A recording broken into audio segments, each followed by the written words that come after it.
नमस्कार प्रिय दर्शकों। आज फिर लेके आया हूँ नया वीडियो, नई कहानी। दोस्तों, आज का जो वीडियो है वो एक सुरग पक्षी से संबंधित है। सुरग पक्षी ने दो ज्ञान की बातें हम सभी के लिए बताई है। दोस्तों, आशा करता हूँ कि आप सभी इस वीडियो को पूरा देखेंगे और स्किप करके देखने से, आधा अधूरा वीडियो देखने से आपको पूरी जानकारी नहीं मिल पाती, इसलिए पूरा वीडियो ज़रूर देखा करें। दोस्तों, आज का जो वीडियो है बिल्कुल शास्त्र से लिया हुआ है। इसका उल्लेख गरुड़ पुराण में किया गया है। इस कहानी को यदि आप लगातार सुनते हैं, दूसरे लोगों को सुनाते हैं, तो इससे आपके तमाम पाप कष्ट नष्ट हो जाते हैं और आपको पुण्य की प्राप्ति होती है और मरने के बाद स्वर्ग की प्राप्ति होती है। इस प्रकार का विधान है। तो दोस्तों, शुरू करता हूँ इस कहानी को। जो पुण्य गंगा नहाने से भी नहीं मिलता, वो इस कहानी को सुनने मात्र से मिलता है। लेकिन इस कहानी में जो संदेश दिया है सुरग पक्षी ने हमारे लिए, उसको आप अपने जीवन में उतारेंगे, धारण करेंगे, तो ही स्वर्ग की प्राप्ति होती है, तो ही पुण्य कर्म मिलता है। अदरवाइज सुनने मात्र से नहीं होता है। दोस्तों, ये तो एक कहने वाली बात है। तो दोस्तों, शुरू करता हूँ। नमस्कार प्रिय दर्शकों, आप सभी का हमारे यूट्यूब चैनल पर हार्दिक स्वागत है। जो भी मित्रगण हमारे चैनल से नए जुड़े हैं, तो चैनल को सब्सक्राइब कर ले, बेल आइकन को प्रेस कर ले। दोस्तों, प्राचीन समय की बात है कि एक बुढ़िया और उसका बेटा रहा करते थे। दोस्तों, बुढ़िया का पति का देहांत हो गया था। अब बुढ़िया केवल और केवल उस पुत्र का पालन पोषण करके बड़ा किया और समय के अनुसार बड़ा हुआ, जवान हुआ तो उसकी शादी किया। अब दोस्तों, उसका पुत्र और पुत्रवधू घर में आ जाते हैं और वो प्रेम से रहते हैं। बुढ़िया बहुत ही पुण्य कर्म करने वाली थी, बहुत अच्छे अच्छे कर्म करती थी। दोस्तों, अब बुढ़िया के घर में बेटा और बहू और तीनों रहते हैं। कुछ समय के बाद उसके घर में एक पुत्र ने जन्म लिया, मतलब बुढ़िया के पोता हो जाता है। दोस्तों, पोते का नाम वो लोग लक्ष्मी नारायण रखते हैं। तो प्रिय दर्शकों, उस ईश्वर की क्या लीला थी, क्या गति थी कि कुछ समय बाद बुढ़िया का जो पुत्र था और पुत्रवधू था, दोनों का स्वर्गवास हो जाता है। अब बुढ़िया बड़ी परेशान, निराश और कहती है, हे भगवान, ये क्या लीला है आपकी।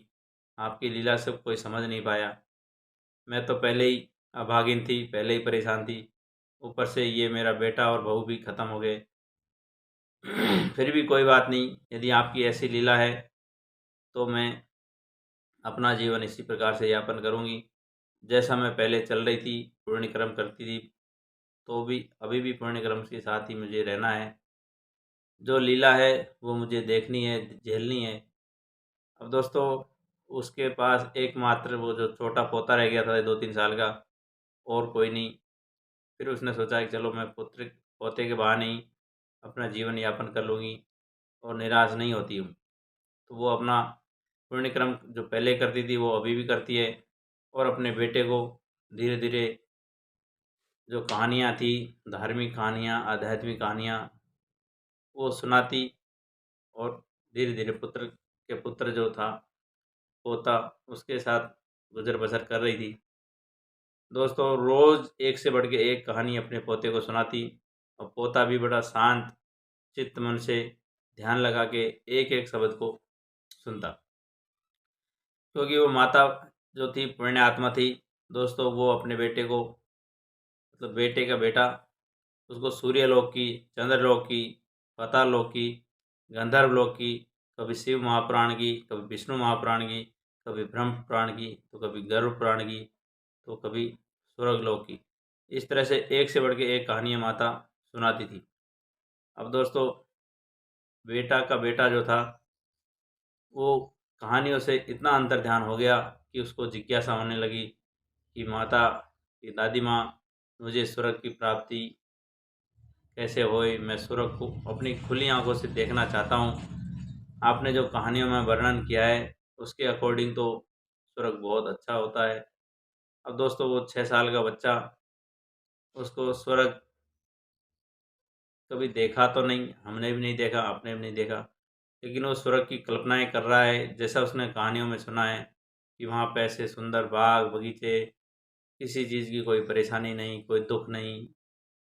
तो इस तरह का वहाँ सुंदर हवा चलती है, सुंदर दृश्य होता है। ये जब उसने कहानी में सुना, तो माँ से ज़िद करने लगा कि माँ मुझे, दोस्तों मैं अगर माँ बोलता हूँ तो दादी माँ समझना, कि माँ, दादी माँ मुझे स्वर्ग की आँख, खुली आँखों से स्वर्ग का दर्शन करना है। अब दोस्तों कहते हैं कि त्रिया हट और बाल हट, इसके आगे झुकना ही पड़ता है। हमारे आपके जीवन में ये सब घटनाएँ घटी होगी, क्योंकि सब गृहस्थी वाले हैं। तो दोस्तों माँ उसको एक बगीचे में ले जाती है, एक सुंदर उपवन में ले जाती है, जैसे कि जिसमें भांति-भांति के फूल खिले थे और लताएँ, बेल, इतने अच्छे से सजा हुआ था गार्डन। और बेटे से कहती है कि बेटा यही स्वर्ग है, देख लो, यहाँ पे अलग-अलग तरह के पक्षी उड़ रहे हैं, फूल है, सुंदर हवा है, बयार है। तो उसका पोता कहता है कि माँ ये तो स्वर्ग में नहीं लग रहा है, आपने जो कहानी में बताया था उससे तो बहुत कम है, यहाँ कुछ भी नहीं है, ये स्वर्ग नहीं हो सकता। फिर उसकी माँ कहती है कि बेटा देख अभी तू छोटा है, मैं आपको क्या बताऊँ, स्वर्ग के लिए हमको बहुत मूल्य चुकाना पड़ता है, बहुत धर्म, पुण्य, परमार्थ के काम करने पड़ते हैं, जब जाके स्वर्ग मिलता है, ऐसे ही स्वर्ग नहीं मिलता है। तू अभी छोटा है, इसलिए मैं तुझे कहानियाँ सुनाती हूँ, और कहानियों में जो ज़िक्र है वो बिल्कुल हकीकत है। स्वर्ग होता है और मिलता भी है, लेकिन पुण्य कर्म से और पुण्य आत्मा को ही मिलता है। तो दोस्तों एक दिन की बात है कि जो बच्चा था वो सोया हुआ था, उसके दिमाग में वही घूम रहा था कि मुझे स्वर्ग का दर्शन करना है खुली आँखों से, मुझे स्वर्ग का दर्शन करना है खुली आँखों से। अब दोस्तों भगवान की मर्ज़ी, एक दिन एक मुकुट पहने हुए एक विशालकाय आदमी आता है बच्चे के स्वप्न में, और वो बच्चे से कहता है कि तुमको स्वर्ग का दर्शन करना है।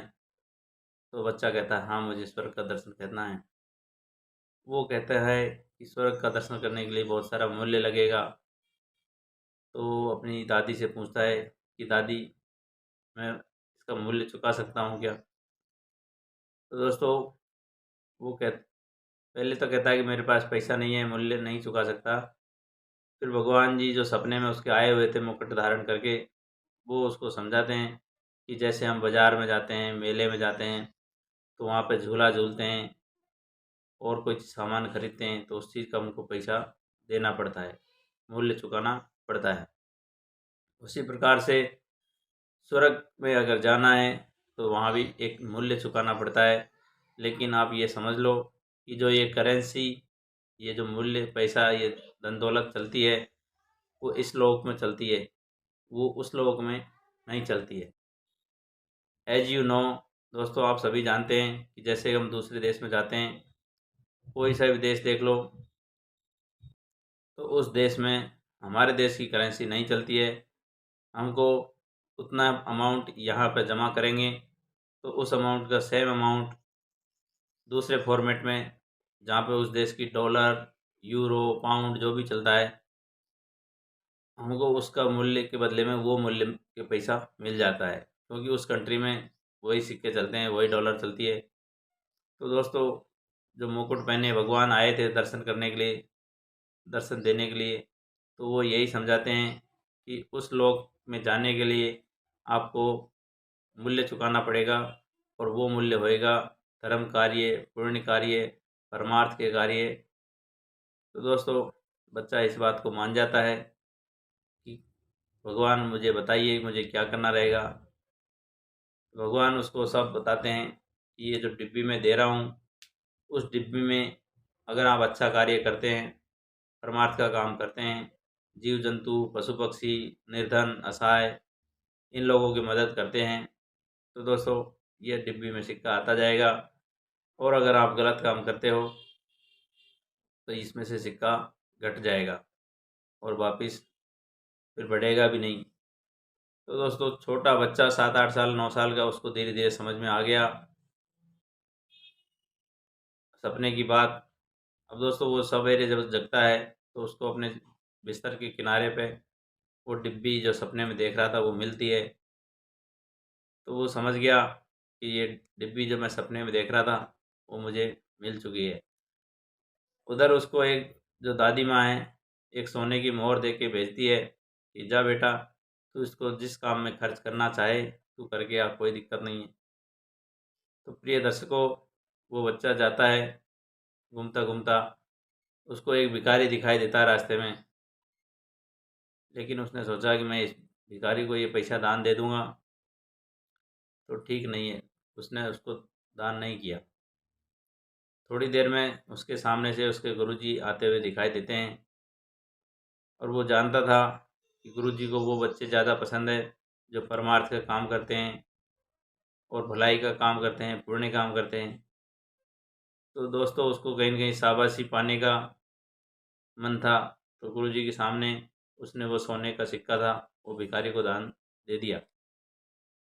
दान करके वापस घर आ जाता है और शाम को रात होके वो बच्चा खाना पीना खा के सो जाता है। अब प्रिय दर्शकों, वही जो पहले स्वप्न में आया था मुकुट धारण करके, वो आदमी फिर दर्शन देने आता है और कहता है कि तूने जो आज दान किया है गुरुजी के डर से किया है, मैंने अपने मन से नहीं किया, श्रद्धा से नहीं किया, इसलिए तेरी जो ये सिक्का दिया है उस सिक्के के बदले में तुझे कोई भी पुण्य कार्य या पुण्य का सिक्का नहीं मिलेगा। अब दोस्तों सवेरे वो जगता है तो उसकी डिब्बी खाली मिलती है।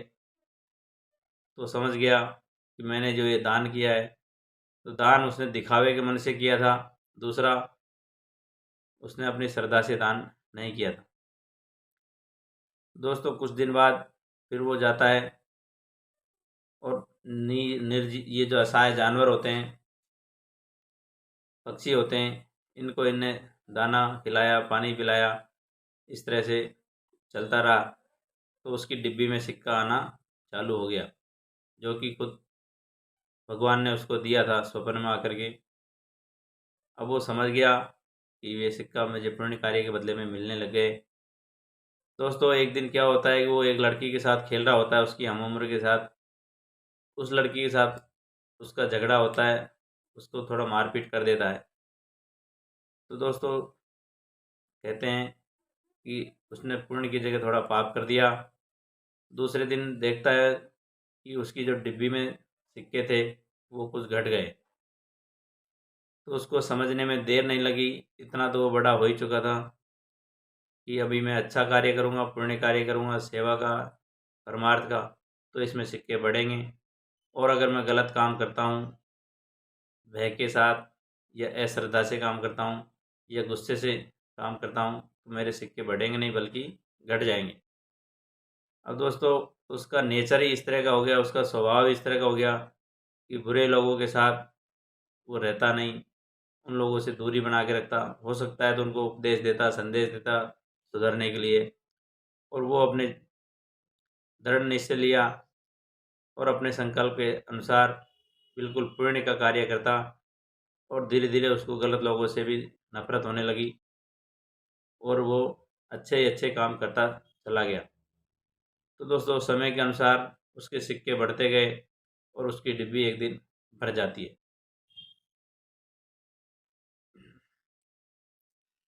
अब दोस्तों उसकी डिब्बी पुण्य कर्मों से, पुण्य के सिक्कों से भर जाती है।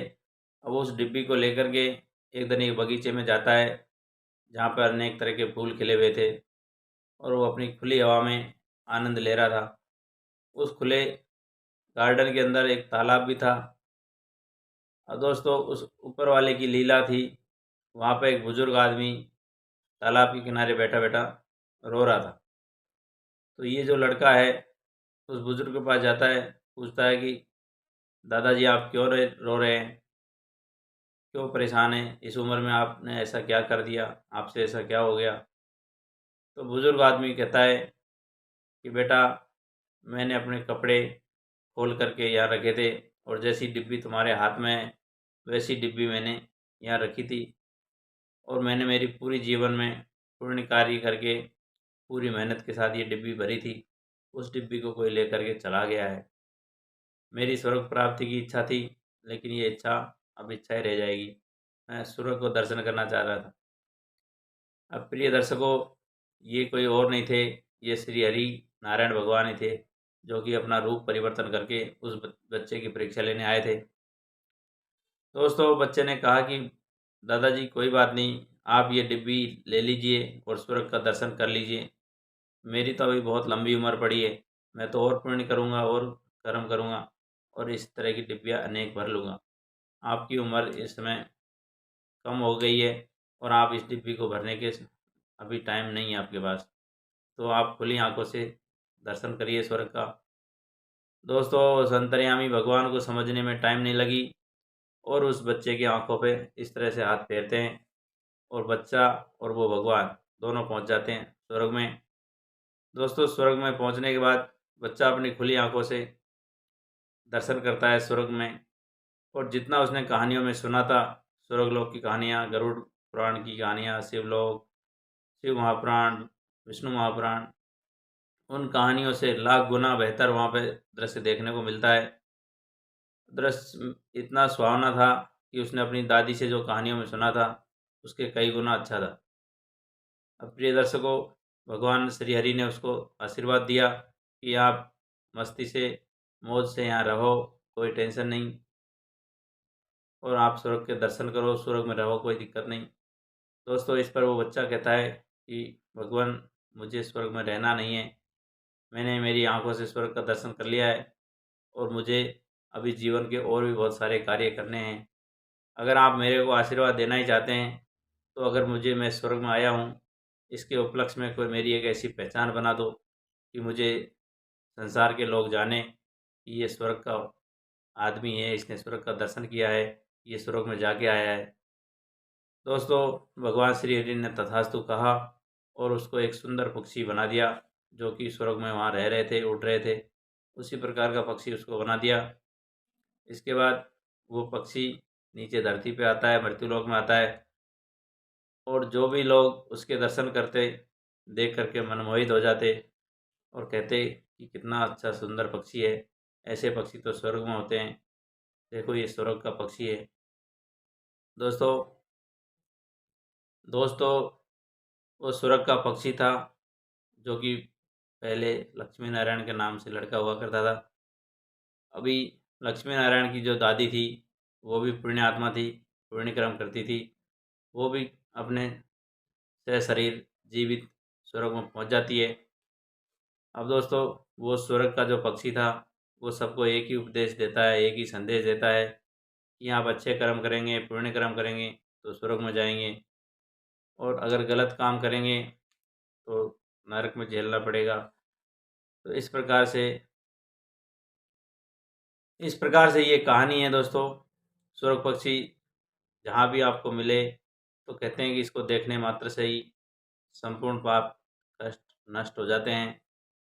दोस्तों, ब्रह्म मुहूर्त में उठते हैं, और अगर कहीं स्वर्ग पक्षी का दर्शन हो जाए, तो उसका संपूर्ण जीवन सफल हो जाता है।